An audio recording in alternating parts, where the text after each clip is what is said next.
আজকে তোমাদেরকে বলয় গ্রাস যে সেকেন্ড পার্টটা তোমাদের হবে দ্বিতীয় পরিচ্ছেদ থেকে। তো মানে সেকেন্ড যে পার্টটা হবে তো দ্বিতীয় পর্যায় থেকে, তো সেই দ্বিতীয় পর্যায়টা আলোচনা করে দেবো, ঠিক আছে? চলো। এখানে বলছে জীবন কি সত্যই রথের সঙ্গে তুলনীয়, অর্থাৎ জীবনকে এখানে কার সঙ্গে তুলনা করা হচ্ছে? রথের সঙ্গে।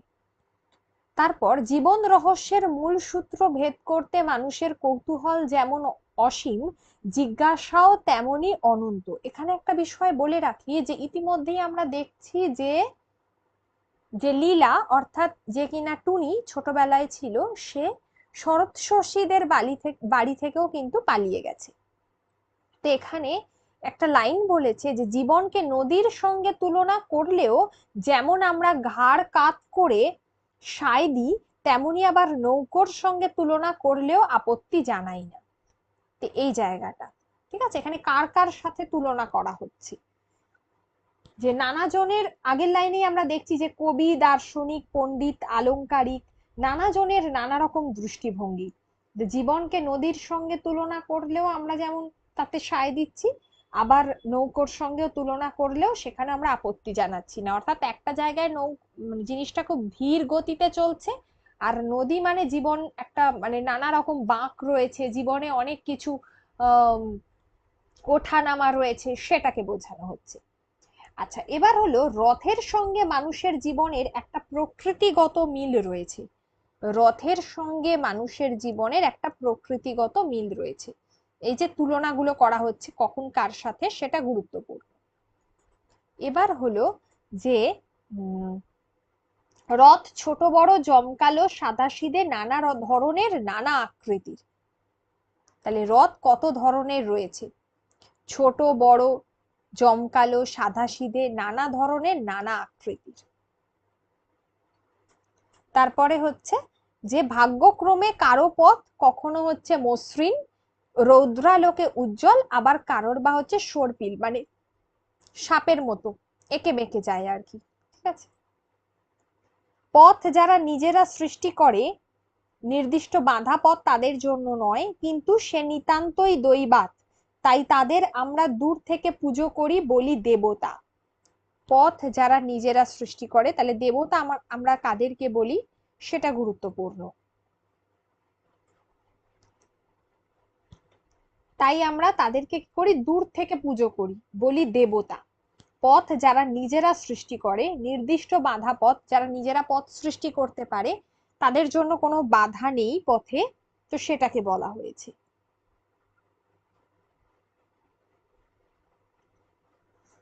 তো এখানে আমরা ক্রমশই দেখতে পাচ্ছি যে আহ এই ঘটনার দ্বারা যে সাধারণ যারা, তাদের পথ তাদের প্রথম দলে নিশ্চিন্তে নিঃশব্দে, সাধারণ যারা তাদের প্রথম দল চলে নিশ্চিন্তে নিঃশব্দে।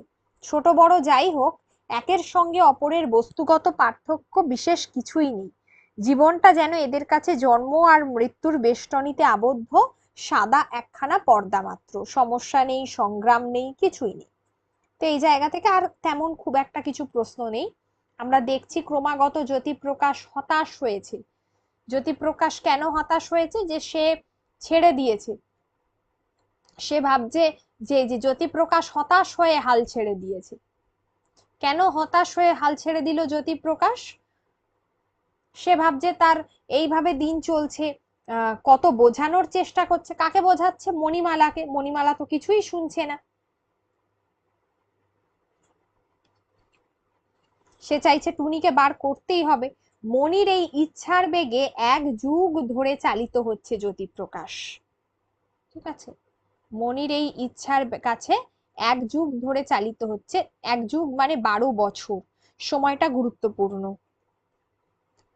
টুনিকে খুঁজে বার করতেই হবে, এই লাইনটা গুরুত্বপূর্ণ। কার ইচ্ছের কাছে এক যুগ ধরে চালিত হচ্ছে? সেটা হলো মনির কাছে। মনি হচ্ছে অবুঝ, কিন্তু জ্যোতিপ্রকাশই বা খুব বেশি বুঝমান হয়ে কি হবে কিসের জোরে? মনি বালিকা, জ্যোতিপ্রকাশই বা তখন কত বিজ্ঞ বিচক্ষণ ছিল। এটা তাহলে তারা কোথায় কোথায় খুঁজে বেড়াচ্ছে? না পথে ঘাটে হাটে বাজারে, স্কুলের গেটে, খেলার মাঠে, সিনেমায় সার্কাসে, মেলায় যাত্রায়, অনাথাশ্রমে হাসপাতালে। এই লাইনটা গুরুত্বপূর্ণ।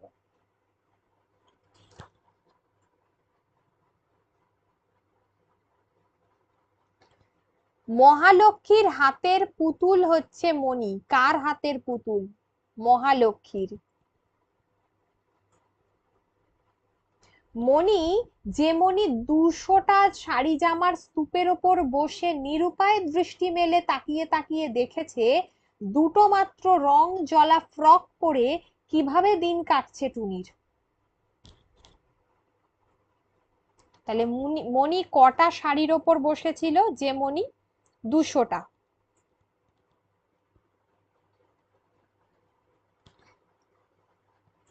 আর টুনির ছিল দুটো রং জলা ফ্রক। এমনকি সে চকলেটটাও খায়নি। মণি তাকে একবারই দিয়েছিল চকলেট, চকলেটটাও সে খায়নি। অথচ মণি এখনো ভালো ভালো শাড়ি জামা পরছে, ভালো জিনিসই খাচ্ছে, তবু জ্যোতিপ্রকাশ বলবে মণি পাগল, মণি কাণ্ডজ্ঞানহীন, মণি অধীর।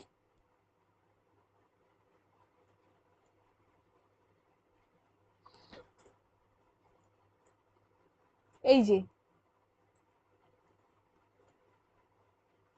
7-7টা বছর অত ধৈর্য ধরে কি কি করে তবে? দীর্ঘ 7-7টা বছর অত ধৈর্য ধরেছিল কি করে তবে? বিদ্রোহ করেনি, পাগল হয়নি, একটি শব্দ উচ্চারণ করেনি তো। কিন্তু কেন করেনি? কেন মহালক্ষীর বিদ্বেষ দৃষ্টির সামনে থেকে তাকে আড়াল করে দাঁড়ায়নি? কেন তরুবালার রুক্ষ কর্কশ হাত থেকে ছিনিয়ে নিয়ে নিজের বুকের ভেতর আশ্রয় দেয়নি? কেন চিৎকার করে সারা জগৎকে শোনাতে পারেনি টুনি আমার, টুনি আমার? টুনিকে হতশ্রদ্ধা করবার অধিকার তোমাদের নেই?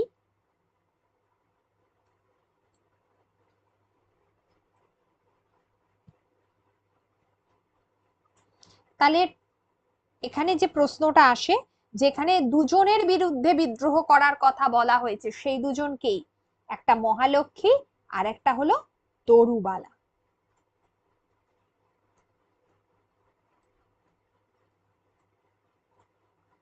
আচ্ছা, জ্যোতিপ্রকাশ এসে ঢুকলো, পিছন দিকে মিনিট খানেক দাঁড়িয়ে থেকে হতাশ বিরক্ত কণ্ঠে বলে উঠলো, আবার তুমি একলা একলা বিড়বিড় করে কথা বলছো? এখানে আমরা সেরকম কিছু দেখতে পাচ্ছি না। একটা লাইন হচ্ছে, আমি করছি না মনি, কিন্তু তুমি বুদ্ধিটাকে একটু পরিষ্কার করে দেখো না।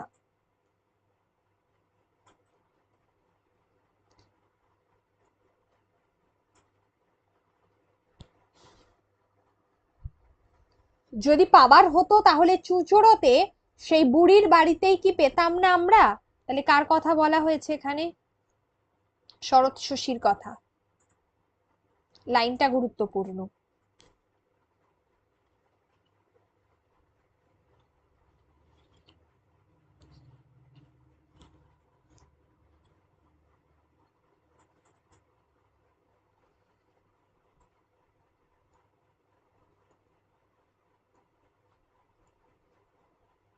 এখানে জাস্ট দুজনের মধ্যে কথোপকথন হচ্ছে, জ্যোতিপ্রকাশের সঙ্গে মনির। লেখিকা এখানে যে তাদের দাম্পত্য জীবনের কথা যে খুব বেশি গুরুত্বপূর্ণ আহ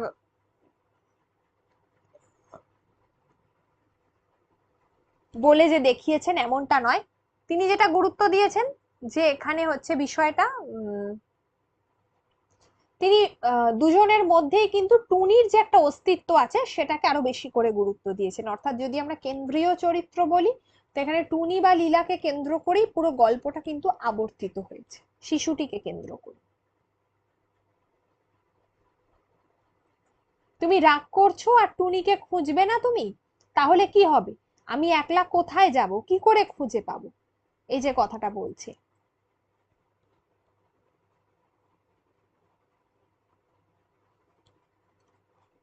এবার এখানেই আমরা দেখছি যে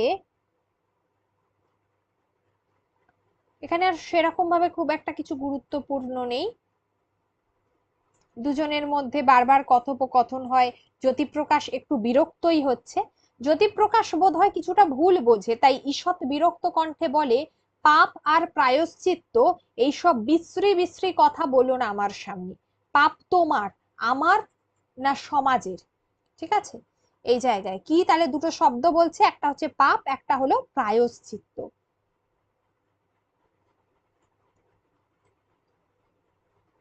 আচ্ছা, আর একটা দেখছি, সমুদ্রের পার আছে, তল আছে, আর তার অতল অপার মাতৃস্নেহ পারাপার। এই লাইনটা কবিরা কি বলছেন এই বিষয়টা, এই বিষয়টা সম্পর্কে লেখক হলে তারা কি বলতেন, সাহিত্যিকরা কি বলতেন, সেটাই।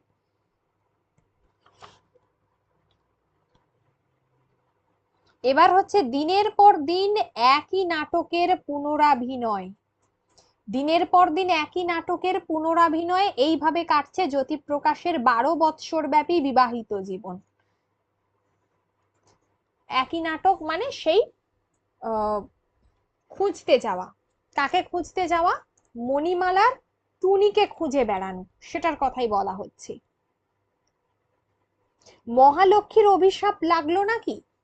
আচ্ছা, এখানে কার অভিশাপের কথা বলা হয়েছে? মহালক্ষ্মীর অভিশাপের কথা বলা হয়েছে। নিতান্ত মুখচোরা মণিকেও নিজের ইচ্ছার জোর খাটাতে দেখে স্তম্ভিত হয়ে অন্যত্র বিবাহ দেবার আশায় হতাশ হয়ে ক্রুদ্ধ অপমানাহত চিত্তে একমাত্র সন্তানের মমতা ত্যাগ করে তিনি যখন বিবাহের আগের রাত্রে কাশীবাসের সংকল্প নিয়ে চিরদিনের জন্য দেশ ছেড়েছিলেন, তখন কি তাদের দাম্পত্য জীবনের উদ্দেশ্যে এই ক্রূর অভিশাপ দিয়ে গিয়েছিলেন? তাহলে মহালক্ষ্মী কোথায় চলে গেল? আমরা দেখতে পেলাম মহালক্ষ্মী চলে যাচ্ছে কাশী। বিবাহের আগের রাত্রে মহালক্ষ্মী যাচ্ছে কোথায় না কাশীতে। পুরো গল্পের মধ্যে আমরা সেটাই দেখছি। আচ্ছা, শোককে পুষে রাখা প্রায় হাতি পোষার মতোই ব্যাপার নয় কি? তাহলে শোককে এখানে কার কিসের সঙ্গে তুলনা করা হয়েছে? শোককে পুষে রাখার সঙ্গে কার তুলনা করা হচ্ছে না হাতি পোষার সঙ্গে।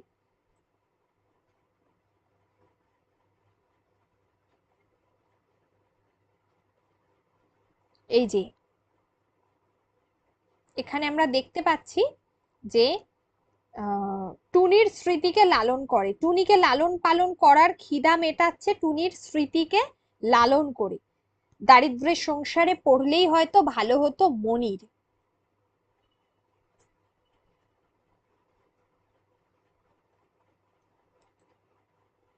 এই যে শোককে পুষে রাখা প্রায় হাতি পোষার মতো ব্যাপার নয় কি, এই লাইনটা। এবার হলো এখানে এক জায়গায় রাগ ধরে শরৎ শশীর ওপর, কেন না যে মেয়ে হারিয়ে গেছে, যার সন্ধান দেওয়া তার সাধ্যাতীত, মনির সঙ্গে তার সাদৃশ্য খুঁজে পাওয়ার দরকার কি ছিল শরৎ শশীর? সামান্য একটু কাণ্ডজ্ঞান থাকলেও মানুষ চেপেই যায় সেটা, সে বুদ্ধিটুকুও নেই। মাঝখানে একটু আশার আলোক পেয়েই না আরো অধীর হয়ে উঠেছে মনি। তাহলে কার অধীর হয়ে ওঠার কথা বলা হয়েছে? আশার আলো পেয়ে কার অধীর হয়ে ওঠার কথা বলা হয়েছে? সেটা হলো মনি। আচ্ছা, এবার আমরা 2 নম্বর পরিচ্ছেদটা দেখব। দ্বিতীয় পর্যায়ে 8টা পরিচ্ছেদ রয়েছে, যার মধ্যে 2 নম্বর পরিচ্ছেদটা হলো, দেখো শুনছো, আমাকে একটা রান্নার শেখবার বই এনে দেবে? তো জ্যোতিপ্রকাশ মনে মনে একবার বলে, মানুষের তো অনেক ইচ্ছেই করে, কিন্তু মনুষ্য জনচিত সাধারণ ইচ্ছের প্রকাশ তো কখনো দেখিনি তোমার মধ্যে। অর্থাৎ হঠাৎ করে এই যে একটা বদল দেখছে জ্যোতিপ্রকাশ, সেটার কথাই বলছে। হঠাৎ করে মনি রান্নার বইয়ের কথা বলে দিয়েছে, তো সেই কারণেই জ্যোতিপ্রকাশের এমনটা মনে হয়েছে। কার মধ্যে বদল দেখা যাচ্ছে? মনির মধ্যে বদল দেখা যাচ্ছে।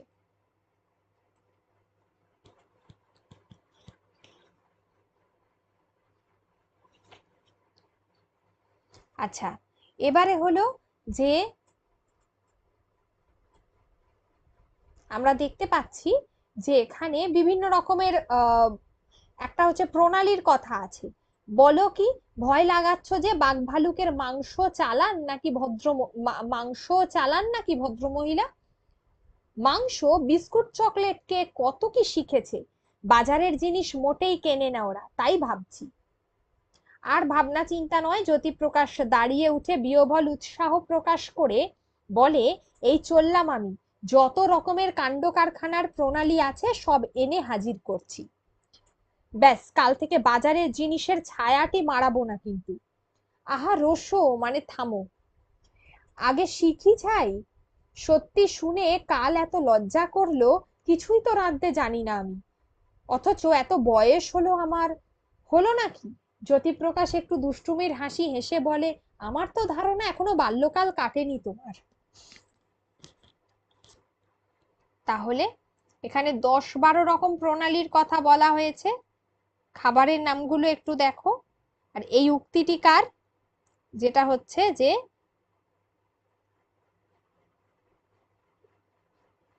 জ্যোতিপ্রকাশ দুষ্টুমির হাসি হেসে বলে, আমার তো ধারণা এখনো বাল্যকাল কাটেনি তোমার, এই যে এই লাইনটা কার উদ্দেশ্যে বলা হয়েছে?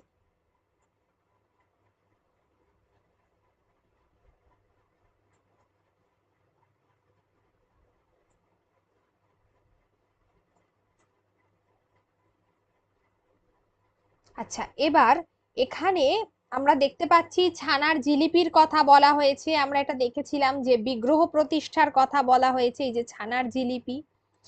তারপরে হচ্ছে বিগ্রহ প্রতিষ্ঠার কথা বলা হয়েছে, যে সে চাইছে তার বাড়িতে একটা শ্বেত পাথরের গোপাল মূর্তি এলো এবং সে চাইছে সেটাকে বিদ্রোহ মানে আর কি বিগ্রহটাকে প্রতিষ্ঠা করবে। তো এইভাবে তাদের জীবন যাপন চলতে লাগলো, খুব যে এখানে আমরা গুরুত্বপূর্ণ কিছু দেখতে পাচ্ছি না। ঠাকুরকে গোপালের শেতল দেওয়ার কথা বলা হচ্ছে, এবং শ্যামলী ধবলী কি জিনিস, এই যে ঠাকুরের জন্য নিয়ে এসেছে জ্যোতিপ্রকাশ, এই বিষয়গুলো আমরা এখানে দেখতে পাচ্ছি। তাহলে ঠাকুরের জন্য কি নিয়ে আসছে? শেতল। শেতল একটা কাপড় যেটা ঠাকুরকে দেওয়া হয়, আর একটা হচ্ছে শ্যামলী ধবলী।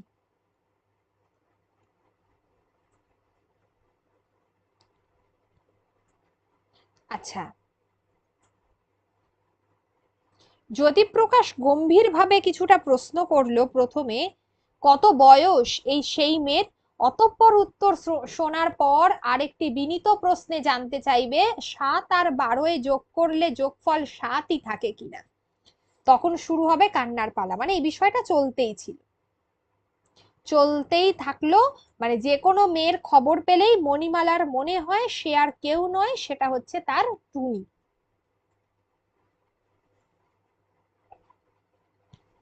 এবারে আমরা দেখি যে ধীরে ধীরে লীলার নতুন কি আশ্রয় হয়েছে। পৃথিবীটা যে একটা গ্রহ মাত্র, সৌরজগতের বিশাল প্রান্তরের এক প্রান্তে নির্দিষ্ট একটা গণ্ডির মধ্যে নিতান্তই অভ্যাসের বশে অনন্তকাল ধরে নিজের নিজের এটা হচ্ছে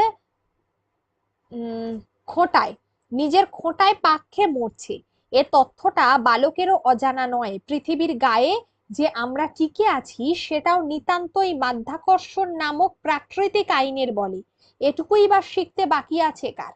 তাহলে পৃথিবীর গায়ে আমরা কার দ্বারা টিকে আছি?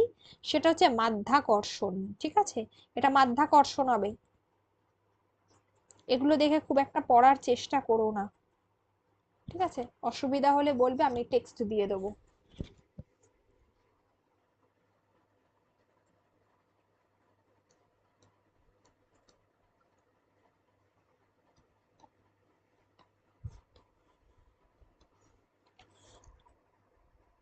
মাধ্যাকর্ষণ।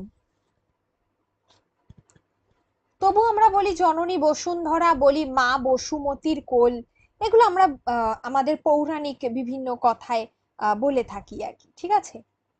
আচ্ছা, আহ আমরা লীলাকে ফেলবো কোন দলে? আর যাই হোক, তার বুদ্ধির প্রশংসা করা চলে না নিশ্চয়ই। সুকৃতি দেবীর কাছে যে প্রাণের আশ্রয়টুকু ছিল সেটুকু খসে পড়তেই লীলা অমন চোখ কান বুজে বিনা বিচারে মা বসুমতির কোলে ঝাঁপ দিল কেন? তবু তো ইট কাঠের দেওয়ালে ঘেরা বাস্তব আশ্রয়টুকুও ছিল। নিজে হতে নিজেকে নিশ্চিহ্ন করে না দিয়ে গেলে শরৎ শশী আর কিছু না করুক, তাড়িয়ে দিতেন না। অর্থাৎ তারা বলতে চাইছে যে সে হঠাৎ চলে গেল কেন? সে তো থাকতেই পারতো, শরৎ শশী তো তাকে তাড়িয়ে দিত না, এটাই বলতো। সবকিছু মিলিয়ে লীলাকে খুব একটা যে কি বলবো, খুব পাকা বুদ্ধির মানুষ বলে এখানে গল্পে লেখিকা বলেননি। আচ্ছা, চৈতন্য যখন হলো তখন আর ফেরবার উপায় নেই। বিনা টিকিটে ট্রেনে চড়ার অপরাধে চেকারের জেরায় উত্তক্ত হয়ে যখন ট্রেনের জানলা, তাহলে আমরা দেখতে পাচ্ছি যে এইবার আমরা দেখছি নতুন লীলার কোন জায়গায় কোথায় স্থান হয়।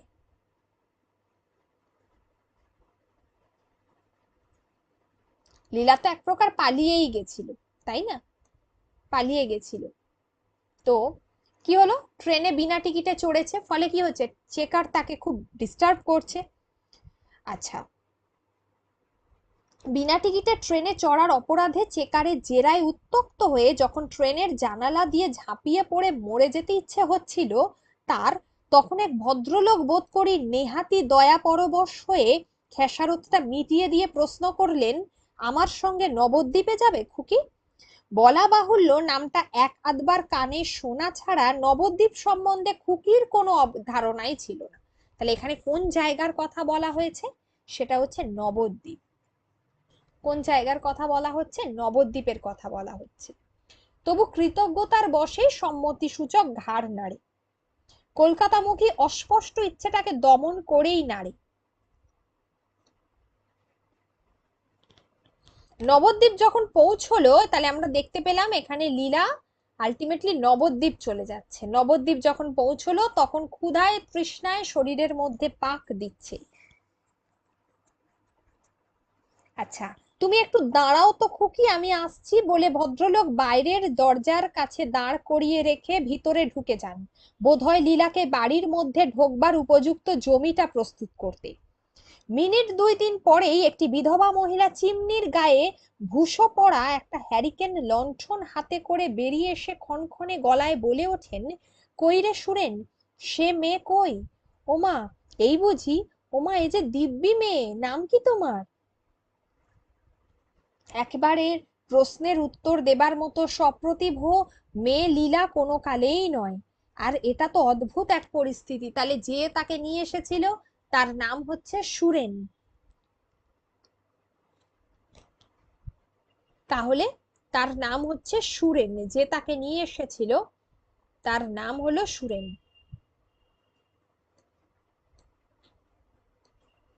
তো লীলা তো তার উত্তর কিছু দেবে না। যাই হোক, কি বিশ্রী ক্ষণক্ষণে কথা, প্রায় বেটা ছেলের মতো ন্যাড়া মাথা, গলায় আবার শরৎ শশীর হরিনামের মালার মতো দেখতে ছোট ছোট কাঠের গুলির মালা। আধা পুরুষ জাতীয় মহিলাটি চলতে চলতে সামান্য একটু গলা খাটো করে বলেন, হ্যাঁ রে সুরেন, বললি যে 15-16 বয়স, তা কই, দেখে তো মনে হয় না। সুরেন বোধ করি নেপথ্যেই বলতে চান, তবে শুনতে বাধা হয় না। আহ, থামো না দিদি, ওসব কথা পরে হবে খন, এখন খেতে টেতে দাও। দিচ্ছি রে দিচ্ছি, বাবুরা তর সইছে না। তা তোর সেই বন্ধু কি বলেছে? আচ্ছা আচ্ছা, থাক বাপু, সব কথা পরে হবে। তাহলে কণ্ঠীধারিণী সেই মহিলা, তাহলে যাকে সে নিয়ে এলো, সেই লীলার যে পরিচিত, সে তো সুরেন, এটুকু আমরা বুঝলাম। এবার কি হবে? এক ফাঁকে দিদির অসাক্ষাতে সুরেন বাবু এসে চুপি চুপি বলে যান, দিদির অথবা পাড়াপড়শিদের কৌতূহল চরিতার্থ করতে লীলাকে নাকি বলতে হবে বর্ধমানে থাকতো লীলা, মা নেই, সম্প্রতি বাবাও মারা গেছেন। তাহলে কি বলতে হবে সেটা সুরেন শিখিয়ে দিয়ে গেল। তাহলে সুরেন কোন জায়গায় থাকার কথা বলল? সেটা হচ্ছে বর্ধমান, তাই তো? বর্ধমান।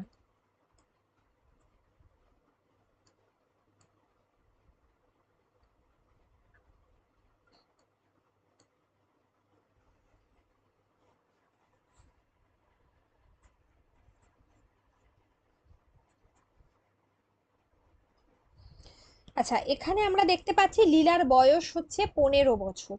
15 বছর বয়স হলো লীলার।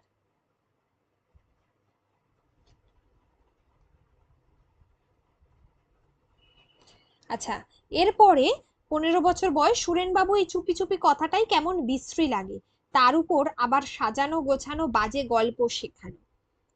আচ্ছা, কি ভেবেছে এরা, কি করবে লীলাকে নিয়ে? লীলার বয়সটা বছর 2 বাড়িয়ে দিয়ে কি লাভ হবে এদের? পরের দিন থেকে আর সুরেন বাবুকে দেখা গেল না। দিদিটির কথায় মনে হলো ব্যবসা সংক্রান্ত কাজে তিনি কলকাতায় গেছেন। তাহলে সুরেন বাবু কোথায় গেলেন? কলকাতায় চলে গেলেন। আচ্ছা, আর লীলা যেন কি এক দ্রষ্টব্য বস্তু, দেশশুদ্ধ লোকের তাকে না দেখলে চলছে না। দিদির নাম মানদা, সকালবেলা প্রত্যহ তার গঙ্গা স্নানে যাওয়া চাই। তাহলে এই যে এবার আমরা পাচ্ছি দিদির পরিচয় কি, সেই দিদির নাম হচ্ছে মানদা। এখানে আমরা অনেকগুলো চরিত্র পাবো, তাই সবগুলো চরিত্র আমাদেরকে মাথায় রাখতে হবে। সে গঙ্গা স্নানে যেত প্রত্যেক দিন। বাব্বা, দুদণ্ড একা থাকতে পেলেই বাঁচে সে। অবশ্য নিজের মন নিয়ে চুপচাপ একা থাকার মতো বিলাসিতা জোটে না ভাগ্যে। নিতান্তই যখন যেতে রাজি হয় না লীলা, তখন কিছু না কিছু কাজ একটা মানদা চাপিয়ে যান তার ঘাড়ে। চালের কাঁকড় বাছা, শাকের পোকা বাছা। তাহলে কি কি কাজ? চালের কাঁকড় বাছা আর শাকের পোকা বাছা, এইগুলো। এতে হাঁপিয়ে উঠেছে লীলা। কে হাঁপিয়ে উঠেছে? লীলা। হলো, এখানে আর তেমন কিছু নেই।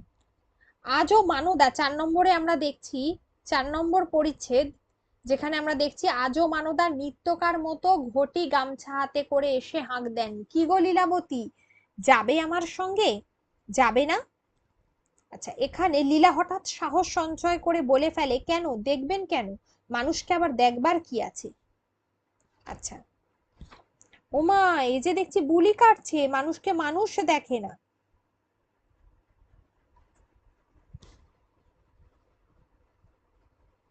তাহলে এটা কার উক্তি?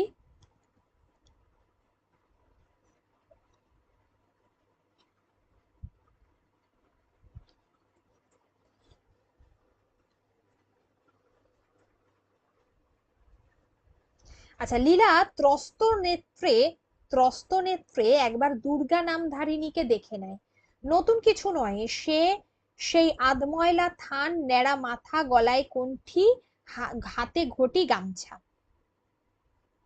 মানুদা সহাস্যে বলেন, অপরাধ তোমার নয় গো, আমারই। এই যে এইটি, এতক্ষণ খোশামত করছিলাম তোমার বাড়ি নিয়ে যাব বলে, বললে মনে করবে নিন্দে করছি ভাই। একেবারে যেন বুনো ঘোড়া, ঘরের বউ এই রকম হলেই হয়েছে আর কি। এসবের আর কোনো এখানে দরকার নেই।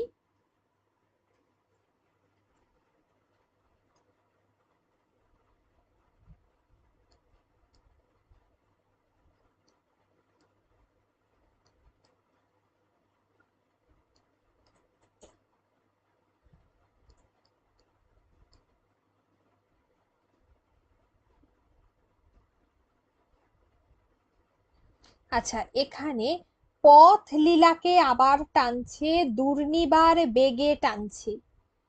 তাহলে কে লীলাকে টানছে? সেটা হলো পথ।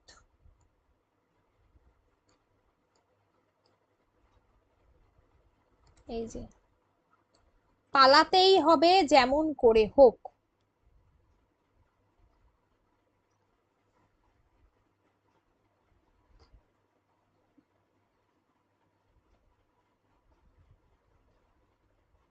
এবারে তো লীলা বলে ফেলেছে যে রেলগাড়িতে, মানে ভাইটাই কেউ নেই আমার। লীলা হঠাৎ মরিয়া হয়ে দ্রুত উচ্চারণে বলে যায়। কে চেনে সুরেন বাবুকে? এই যে, জন্মেও দেখিনি কোনোদিন, রেলগাড়িতে তো শুধু দেখলাম, বলে ফেলেছে। রেলগাড়িতে? মানদা 2 চোখ কপালে তুলে বলেন, কেন, সুরেন তোমার দাদার বাড়ি থেকে আনেনি? বললামই তো, দাদা টাদা কেউ নেই আমার, কেউ কোথাও নেই। অবাক করলে যে, হ্যাঁ দুর্গা, এ ছুরি বলে কি? হ্যাঁ গা, তা তোমার ঘর বাড়ি একটা কিচ্ছু ছিল তো, নাকি ভুঁই ফোঁড়? তাহলে যার কেউ কিছু ছিল না, অনাথ, তাকে বলা হয় কি? ভুঁই ফোঁড়।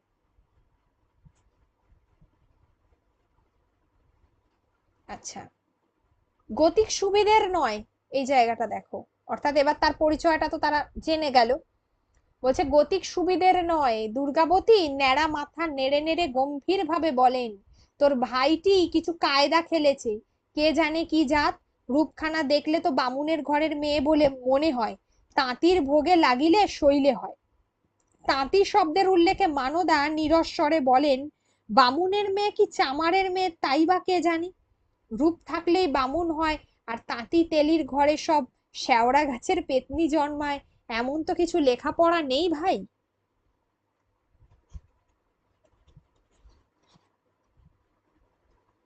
এখানে আর তেমন কোনো প্রশ্ন নেই। আচ্ছা, এবার আমরা দেখতে পাচ্ছি যে উম, এখন কি করবে? মানদা ফিরে আসবার আগেই চলে যাবে নাকি অপেক্ষা করবে রাত্রির অন্ধকারের জন্য? এই প্রচন্ড দিনের আলোয় কোথায় যাবে সে? স্টেশনে? চিনতে পারবে পথ? বিনা টিকিটে যাবার সাহস আর হয় না, কিন্তু রাত্রির অপেক্ষা করতেও সাহস হচ্ছে না যে। তবু তো এখন মানদা রয়েছে অনুপস্থিত, সদর দরজায় নেই তালা লাগানো, কিন্তু রাত্রে যে মানদা থাকবে সজাগ প্রহরীর মতো।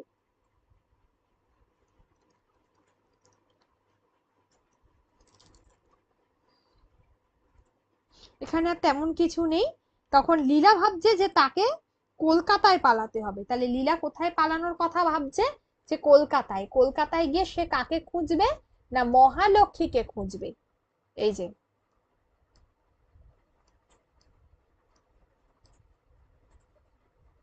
কলকাতায় না গিয়ে উপায় নেই তার, কলকাতায় গিয়ে খুঁজে বার করতে হবে মণিকে, মহালক্ষ্মীকে খুঁজে বার করে স্পষ্ট প্রশ্ন করতে হবে, টুনি কে?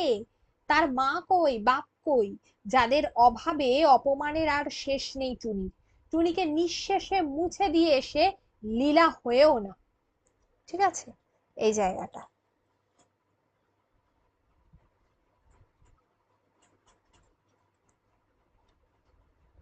টুনির মতো অন্ধকারে হাতড়ে বেড়াতে হয় না কাউকে, সকলেরই পরিচয় আছে, অর্থাৎ এখানে পিতৃ পরিচয়ের কথা বলা হয়েছে। তাই তো, এখানে পিতৃ পরিচয়ের কথা বলা হয়েছে। আমরা এই 5 থেকে আবার আহ পড়বো, এটা শেষ করে দেবো আমি এইভাবে। আমি দাগ দিয়ে দিচ্ছি, তোমরা একবার জাস্ট দেখে নেবে, ঠিক আছে?